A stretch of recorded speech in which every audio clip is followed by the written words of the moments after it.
Assalamualaikum warahmatullahi wabarakatuh. Kembali lagi bersama kami di Wase Project Salam Muda Berdaya Guna.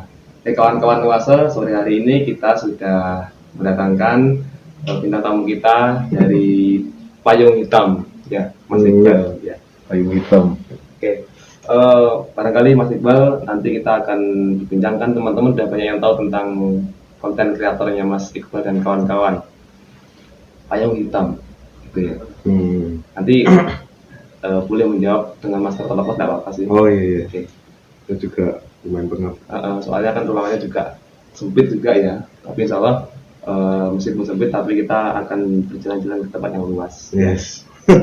Oke, berbicara payung hitam. Saya tuh kalau bicara payung hitam teringat Pak Zian. Iya. Payung hitam. Tapi apakah payung hitam yang dimaksud adalah seperti itu? Barangkali seperti apa, Mas? Payung hitam itu? Ya, filosofi siapa ya? Makna yang saya ambil itu seperti hampir sama juga kayak gitu. Kenapa kok payung hitam? Soalnya yang saya bawa itu tuh film-film lebih ke arah kayak yang dark gitu loh. Yang gelap. Nah, yang gelap seperti itu. Dan kenapa kok payung? Ya, payung kan buat kayak berteduh gitu. Oke. Seperti kayak itu orang mati tadi. Itu awal muncul ide payung hitam itu perenungan atau seperti apa? Spontan aja sih mas. Spontan. Iya spontan. Awalnya tuh bingung. Pertamanya tuh bikin lensa AE ya. Lensa AE. Iya namanya pertama itu lensa AE. Itu pakai akunnya si Imam diganti lensa AE itu kan. Lensa AE itu maksudnya tuh ya dari kamera, AE itu plat nomor Ponorogo. Plat nomor Ponorogo. Jadi plat nomor Ponorogo, Madiun AE ya. AE. Jadi kita tuh produksinya tuh di daerah-daerah situ aja.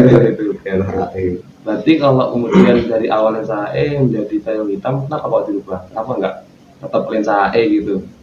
Itu pertama gini kan, itu kan akunnya Imam pertamanya, karena kita belum punya subscriber kan. Imam itu juga anggota atau? Iya, itu salah satu anggota juga. Anggota payung hitam sekarang. Anggota payung hitam. Nah, pas itu kan emang minim, belum ada subscriber. Ya. Mungkin kita manjat dulu satu video dari situ kan. Nah, ketika ternyata itu rame, ada yang suka, ada yang komentar positif. Nah, saya ada prinsip gimana kalau bikin kita dari awal. Aku tuh pengen ngerasain mulai dari nol gitu loh. Perjuangannya. Nah, kayak gitu. Jadi tuh nggak numpang orang. Akhirnya aku ngomong sama Imam, kita bikin baru aja khusus buat payung hitam ini, Imam tak balikin. Kok gitu. Tadi tapi nggak ada biaya toh untuk numpang itu? Enggak lah, ada ya. Teman sendiri. Atau teman sendiri. Ya. Oke, kemudian payung hitam tadi itu bentuknya perkumpulan atau perorangan, kemudian video-video digabungkan seperti apa? Lebih tepatnya kayak perkumpulan mas ya. Perkumpulan. Jadi itu kita kan ya teman satu frekuensi gitu. Yang sering ngopi. Nah kayak gitu. Dan orang-orang itu tuh orangnya tuh yang baru mulai gitu mas. Maksudnya itu bukan orang yang tak ajak untuk nyari uang, enggak. Aku membuat salah satu channel ini tuh sebenarnya cuma buat kayak mengasah gitu mas. Dulu saya pernah bikin video, pernah bikin foto-foto juga, pernah jadi foto juga. Terus ketika ada insiden saya masuk di isi Jogja itu nggak keterima. Itu insidennya? Itu insiden. Itu aku udah putus asa banget gitu loh mas. Putus asa, udah males gambar, males kamera dan segala macam itu. Apalagi itu pas kamera yang saya punya itu kan sebenarnya bukan punya saya awalnya itu punya kakak ipar saya. Nah itu chargernya rusak, nggak boleh dibenerin, ya udah diambil lagi sama dia dijual gitu kan. Udah habis itu nggak ada video-video lagi, nggak punya kamera. Berhenti. Lama-lama gitu ibu saya tuh malah nawarin kamera. Ibu nawarin kamera? Kamu kalau pakai mau kameranya tipe apa? Kan jadi saya kira nanya-nanya dulu, kalau nanya tak jawab aja Sony gitu. Ternyata mau dibeliin, tapi Nikon tuh, nggak apa-apa, aku kalau dibeliin beneran mau kamera apapun, mau rendahan, jelek apapun itu yang penting bisa buat karya gitu ya. Tak kira cuma dibeliin. Itu seorang ibu kok ada inisiatif membelikan tuh karena memang lagi pengen atau karena memang tahu potensinya Mas Iqbal? Kayaknya dulu tuh saya pernah gini mas, saya itu pernah sebelum saya masuk ISIP ya, saya itu kan bingung mencari jurusan. Saya pengennya kalau nggak interior design ya fotografer gitu, atau videografer. Nah interior ini lama-lama kayak males saya, lebih pengen kayak ke video. Terus saya tuh saking pengennya pengen kerja apapun saya cari gitu. Nah mungkin ibu tahu dari situ. terus Oh. kayak kasihan sih ya lah tunggu uang dulu kayak gitu itu biasanya. Artinya soal ibunya Mas Iqbal ini melihat semangatnya Mas Iqbal untuk Nah, beli kamera gitu ya. mungkin kayak gitu. Ini menarik juga ya, karena bagi saya pemberian orang tua itu berbeda rasanya ya dibanding ketika diberikan dengan orang lain. Iya. Dan beli sendiri pun juga beda rasanya. Beda juga, ada semangat yang berbeda juga. Iya, beda-beda. Kalau misal kayak beli sendiri itu kayak wah ini hasilku, puas gitu rasanya, puas. Kalau pemberian orang tua itu harus dijaga, bahkan jangan sampai dijual gitu loh. Betul. Dan harus benar-benar difungsikan gitu ya. Harus dijaga banget, meskipun itu kamera lama, pemberian apa lama, harus dijaga. Payung hitam tuh usianya berapa sih? Baru mulai nih mas. Pembuatannya ya video upload itu kapan? 2020 akhir. 2020 akhir. Perkiraan bulan? Bukan. 2021 malah mas, awal. 2021 awal. Malah. Di tengah-tengah pandemi gelombang kedua. Iya. Ini karena jenuh lihat info-info pandemi atau gimana kok ada ide payung hitam itu? Ide payung hitam itu berawal itu kayak saya tuh kayak gabut gitu loh mas. Gabut gitu, pengen ngelihat trending tuh drama semua gitu kan. Terus aku ngelihat ya kreator YouTube yang sebenarnya gitu loh mas ya. Kan Agung Hapsa itu kan udah nggak pernah bikin video lagi kan. Ternyata aku nemuin channel Ferry Irwandi itu tuh hampir kayak Agung Hapsa. Entah kenapa tiba-tiba tuh kayak pengen bikin videoku yang dulu itu tuh kembali lagi. Dan akhirnya aku kok kayak sering imajinasi gitu lah, kita gini-gini. Terus sama temen Asif itu nyoba ngomong canda. Asif itu yang sekarang juga jadi anggota juga. Aku ngomong aja sih bikin film ya pertanyaan canda gitu kan. Untung aja dia tuh juga ngeresponnya kayak apa-apa gitu kayak malah mancing.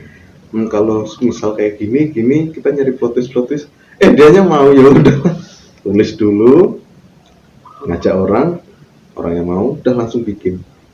Berarti awalnya Mas Iqbal dengan Mas Hasib. Pertama kali tuh saya sama Hasib awal mulanya. Terus yang ngajak teman-teman tongkrongan biasanya ya Imam, selalu Tamimi sama Alvin sama Aji. Berarti personelnya ada 6 gitu ya.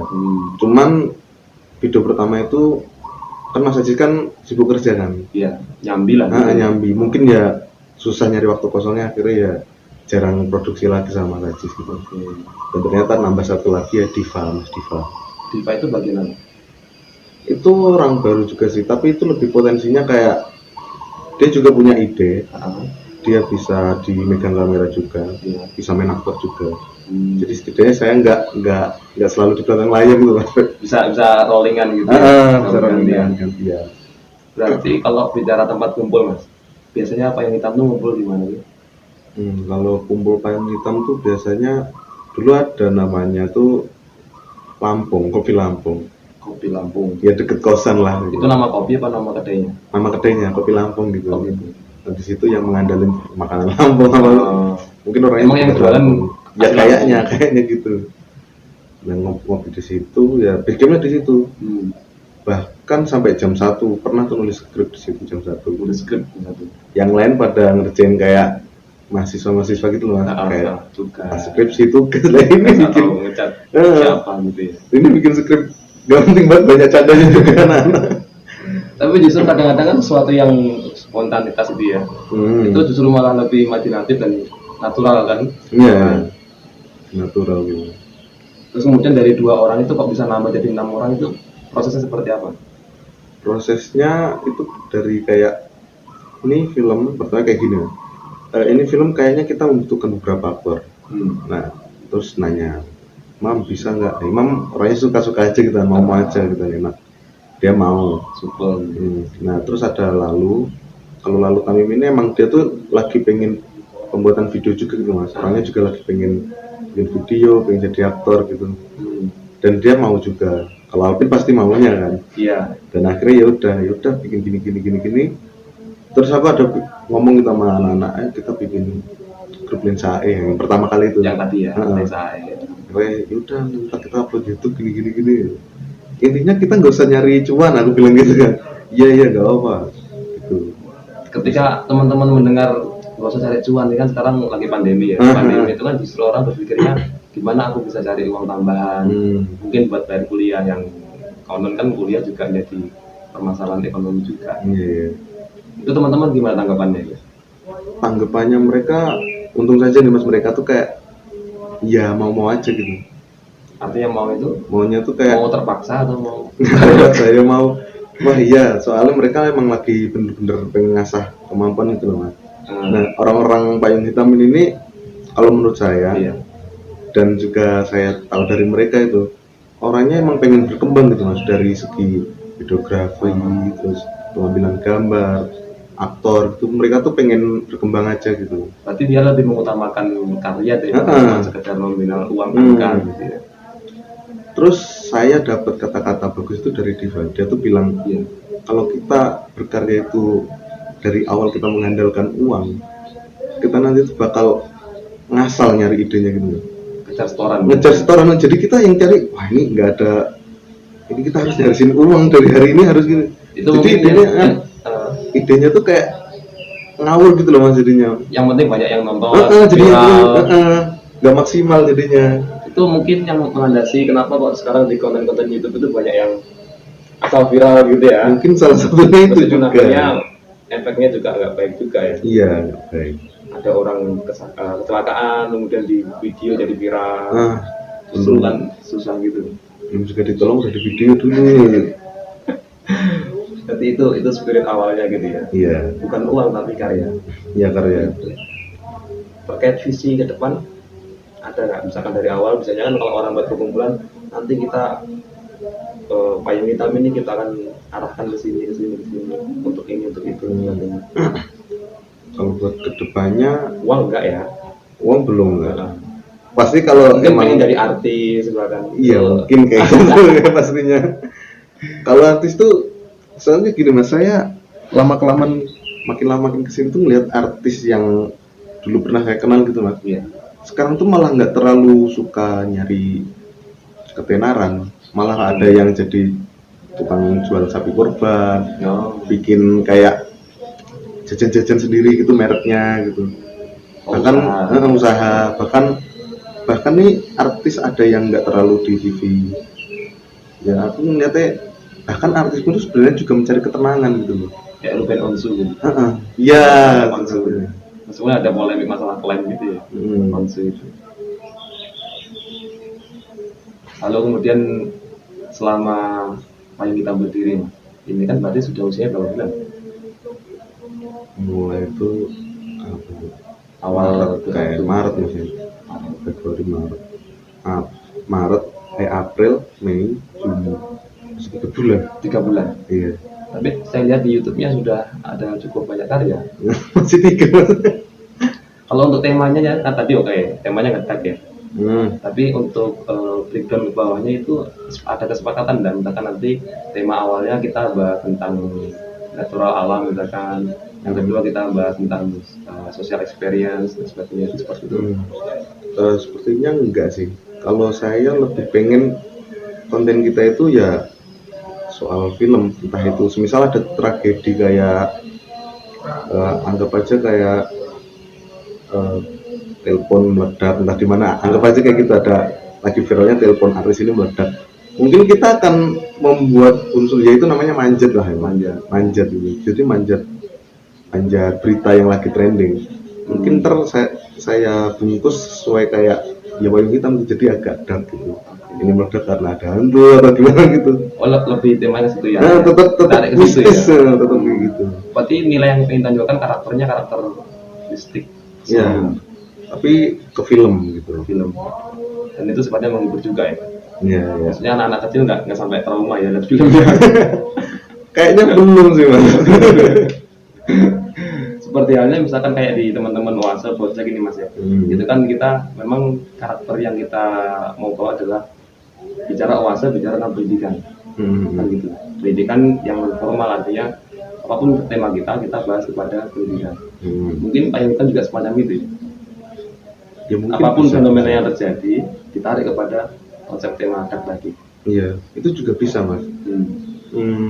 Saya pernah mendengar kata teman saya, dan itu emang juga bagus sih. Jadi itu sebenarnya kalau dakwah kan sebenarnya masalah pendidikan itu juga dakwah kan. Nah itu tuh sekarang di era sekarang itu lebih mudah kita mendakwakan lewat video mas. Lewat video Nah, dan di-upload media. Nah seperti itu lewat media.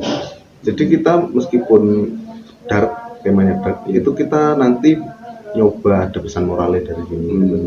Pasti ada pesan moralnya. Biasanya kan kadang-kadang ya kalau kita lihat beberapa film yang ada di luar ya, kayak Saw dan sebagainya. Iya. Kan temanya juga rada-rada kayak ngeri-ngeri, Gore. ngeri gitu ya, gore gitu ya. Tapi nilai pendidikannya kayak seperti menampilkan sisi psikopat aja. Iya. Kalau sebenarnya gini, genre film itu tuh macam-macam. Nah, Ada yang emang film ini khusus pendidikan, ada yang film ini khusus buat hiburan, ya. dan ada juga yang untuk adrenalin. Ya orang kalau semisal pengen cari sebuah pendidikan dari sebuah film itu, ya kalau emang nyari pendidikan jadi pendidikan aja, nggak usah nyalahin, oh ini adrenalin, ini film horor kok nggak ada unsur-unsur ini. Ya kamu lah kamu nyarinya pendidikan ya ke pendidikan, jangan ke sini. Salah server mungkin ya. Akhirnya kena mental gitu. Nah, jangan menyalahkan filmnya. Itu karya gitu ya. Berarti kalau teman-teman OASE ini pengen lihat film hantu-hantu, ya kalau emang pengennya adrenalin, ya nonton yang hantu. Jangan nonton OASE gitu. Ya kalau semisal emang pengen mencari sebuah kayak sudut pandang orang gitu loh. Iya. Silakan nonton channel ini gitu. Nanti barangkali OASE juga kontennya ada juga yang berhubungan antara pendidikan dan hantu gitu ya. Mungkin. Oke, monggo Mas diisi minum kopinya Mas. Iya. Masih panas. Kalau mau merokok monggo. Ya teman-teman OASE ya. Jadi tadi kita juga udah bahas beberapa tentang profil daripada Payung Hitam yang tiga wangi. Yang kemudian di dalamnya ada Mas Iqbal dan kawan-kawan. Nah, kita pengen tahu nih untuk pembagian tugasnya Mas. Nah, nanti kan kalau dalam perfilman biasanya ada tuh ya bagian skrip, ada naskah, dan ada yang sutradara, ada yang bagian kameramen, aktor, tata rias mungkin. Nah, kira-kira seperti apa tuh di Payung Hitam? Kalau di Payung Hitam itu yang pertama tuh kan ide dulu kan ya. Kalau ide itu biasanya saya, Diva sama Asik. Ya berawalnya dari saya. Saya ngomong ke teman-teman, kok ada ide ini nih, ayo kita ini. Soalnya kalau ide cuma di garap satu jalur itu susah mas saya. Takutnya kayak saya tuh nggak bisa ngeliat kanan kiri gitu. Maksudnya satu jalur gimana? Ya lurus-lurus aja gitu alurnya, kayak semisal hari ini saya belanja ke pasar, pulang, selesai. Kayak gitu loh mas. Cuman ketika saya ada teman nih, saya akan nanya, kalau kayak gini kayaknya pas atau belum? Belum deh, kayaknya harus kayak gini, lebih gini. Ada yang kurang. Nah, jadi kita rombak dulu, dimatengin lah istilahnya. Oke, tadi terkait ide. Nah, setelah itu bagian penulisan. Kalau bagian penulisan itu lebih ke Diva biasanya. Ide dan penulis beda. Biasanya kan yang punya ide ya penulis naskahnya itu. Nah, kalau kita beda. Iya beda. Soalnya gini mas, kalau saya punya ide, kadang tuh bergonta-ganti gitu loh mas ketika pengetikan. Kalau saya ide dan ngetik, itu akan hancur nanti mas. Saling ini lari ke sana. Kayak gitu. Makanya harus membutuhkan satu orang lagi saya. Itu Diva ngetik. Jadi saya sambil mikir, oh ini bagus segini. Terus dia ngetik sih, jangan ditulis dulu, jangan ditulis. Tunggu dulu, rokok dulu gitu kan, nyari ide. Benar. Baru nulis gitu. Justru bukan tambah sulit itu malah. Enggak malah. Ketika dibagi dua. Soalnya bareng langsung mas. Pas pengetikannya langsung mas itu. Berarti si penulis naskah juga harus mengerti tentang sampai juga ya. Ini lagi gimana gitu ya. Maunya begini. Penulisannya tuh kayak gini. Saya semisal nih, tipe penulis. Ya scene pertama kita tempat semisal di kuburan. Ya. Nah, nanti dialognya kayak gimana? Saya langsung mikir dialog terjadi film itu kayak gimana. Semisal Asik datang, ini ngomong-ngomong, langsung tulis. Asik ngomong. Jadi itu langsung, istilahnya kayak instan kayak gitu, lebih instan kalau menurut saya. Saya mikir langsung ketulis. nggak pakai Google gitu ya? Enggak, Google Voice itu kan ngomong gini jadi tulis gini nggak? malah susah lagi Malah mas. susah lagi. Kan saya, semisal saya ngomong, wah hantu ini apa ya, mikir lagi terus jadi koma jadinya kan, harusnya komanya ini gini. Lalu setelah penulis naskah Kita baru cari ke bagian kamera. Kalau kamera itu biasanya saya, cuman kalau semisal saya terjun ke lapangan itu biasanya megang jadi Hasib. Itu tergantung juga sih mas, kalau semisal di satu frame itu ada saya, ada Diva, itu nanti Hasib. Kalau semisal ada Diva, ada Hasib, itu saya. bergantian. Gantian. Siapa yang bisa gitu? Soalnya bisa kamera pegang itu. Tapi saya nyari Angel dulu gitu. Tetap ada arahan. Tetap ada arahan, harus ini gini. Oke, setelah kamera ada lagi. Ini yang aktor lah mas, ya, paling Aktor. penting. Tanpa aktor film nggak jalan Betul. menurut saya. Tanpa aktor film cuma sekedar Sekedar halusinasi. nggak ada cerita yang dimainkan. Kan memang fungsi peran film sih itu ya. Iya. Ada keaktoran. Kalau aktor, kalau menurut saya nih, Ya, menurut saya pribadi, oke. aktor yang karakternya itu dapat itu si Imam malahan. Nggak tahu kenapa. Imam Muzaka itu dapat banget karakternya, dia kayak orang yang apa ya, yang seram gitu. Bahkan ketika yang apa ya, film yang kedua itu Hasrat. Hasrat itu ketika saya kasih ke teman-teman saya, banyak yang bilang ketika scene-nya Imam itu tuh, ini temen lu serem banget bro gitu. Nggak ada bedanya hantu sama orang.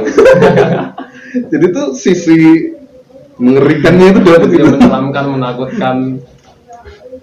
Itu. Tapi ya yang pasti kita nyari orang yang bisa dapat dialog banyak gitu loh mas. Kayak Lalu itu lumayan bisa deh. Kalau dikasih dialog banyak gitu. Artinya dihafalkan bisa ya? Iya. Menghafal teks kan bisa gitu. Tapi sebenarnya kalau di saya ini masih kurang dalam penghafalan. Maksudnya kayak gini.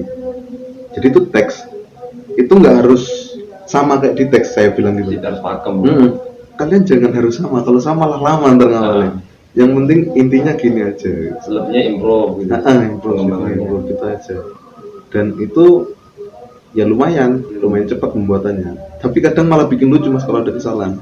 Ya kayak yang kemarin, kalau teman-teman nih teliti sama yang Hasrat, ketika Lalu pulang, yang ngomong hati-hati itu malah Lalu. Kenapa yang ngomong hati-hati malah orang yang mau pulang gitu loh? Harusnya kan yang ngomong hati-hati temennya gitu. Nanti untuk film kita akan bahas di segmen 2 sebenarnya. Iya. Cuman nggak apa, teman-teman udah dapat bocoran dulu kan. Nanti ada film Hasrat, ada skena tentang itu ya. Iya. Terkait dengan ini mas, kalau dari Pak Hitam kan tadi ada skenario yang naskahnya pakai aktornya mungkin 2-3, lah masih bisa.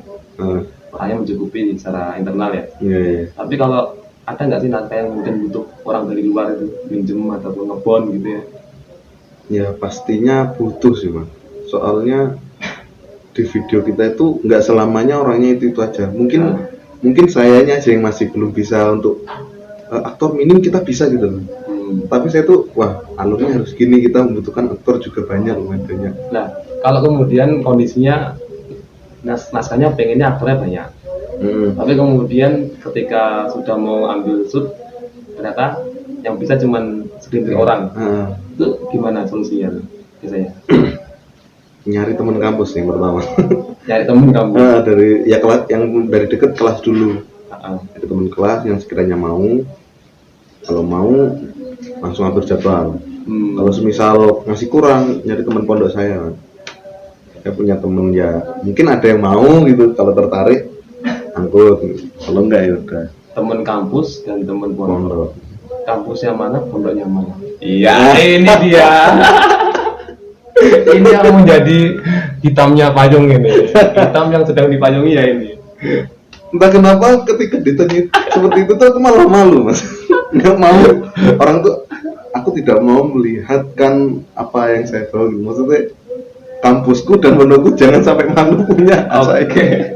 Karena saking hitamnya itu ya. Saya terlalu dark lah. Oke. Tidak apa-apa lah, tak kira nanti suatu saat kalau teman-teman nanti ada yang penasaran dengan kampusnya mana, kemudian pondoknya mana, nanti bisa ditindaklanjuti gitu ya teman-teman ya. Nanti kita adakan konten tentang penyidikan. Interogasi.